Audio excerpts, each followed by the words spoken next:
اعوذ باللہ من الشیطان الرجیم بسم اللہ الرحمن الرحیم۔ سورہ محمد کی 2 آیتیں پڑھ رہا ہوں، آیت نمبر 36، آیت نمبر 37۔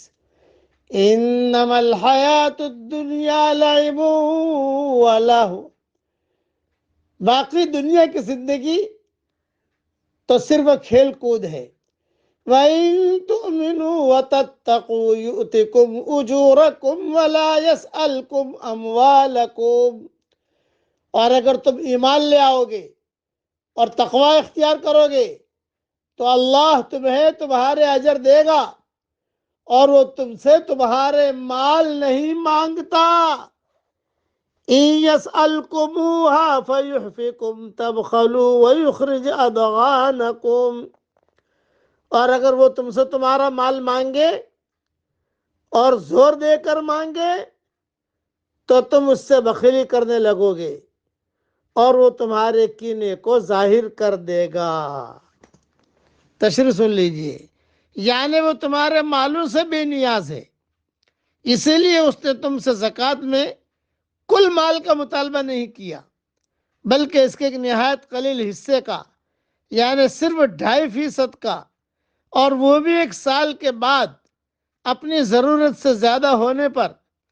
علاوہ ازیں اس کا مقصد بھی تمہارے اپنے ہی بھائی بندو کی مدد ہے اور خیر خواہی ہے، نہ کہ اللہ اس مال سے اپنی حکومت کے اخراجات پورے کرتا ہے۔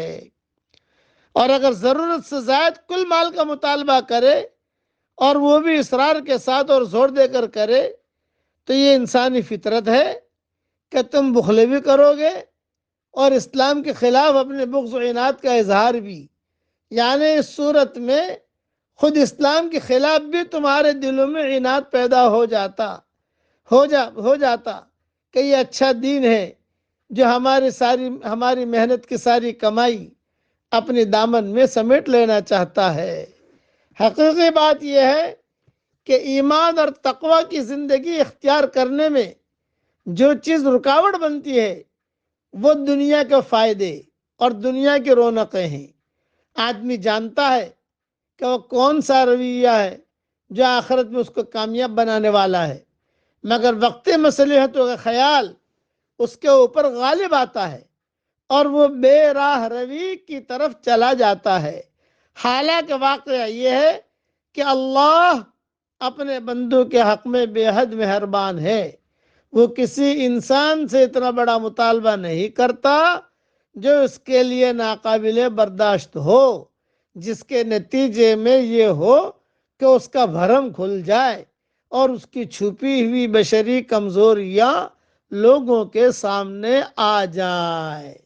خلاصہ کلام یہ کہ اللہ کو مال کی ضرورت نہیں ہے، ہماری ضرورت نہیں ہے، ہم سب کو اس کی ضرورت ہے۔ اس لیے جو احکامات دیے گئے ہیں اس کو پورا کرنا ہے۔ جان کے بارے میں جو احکامات، نماز کے بارے میں احکامات، زکوٰۃ کے بارے میں احکامات، صلہ رحمی کے بارے میں احکامات، سب کو لے کر ہمیں چلنا ہے، اور اسی کا نام دنیا کا پل صراط ہے۔ میرے والد صاحب رحمۃ اللہ علیہ فرماتے تھے، اللہ کے سارے حکموں کا پورا کرنا یہ دنیا کا پل صراط ہے۔ یہاں آدمی پار اتر گیا تو آخرت کے پل صراط پر بھی پار اتر جاوے گا۔ یہ مثال دے کے سمجھاتے تھے۔ اب پڑھیے میرے ساتھ، اللہم انی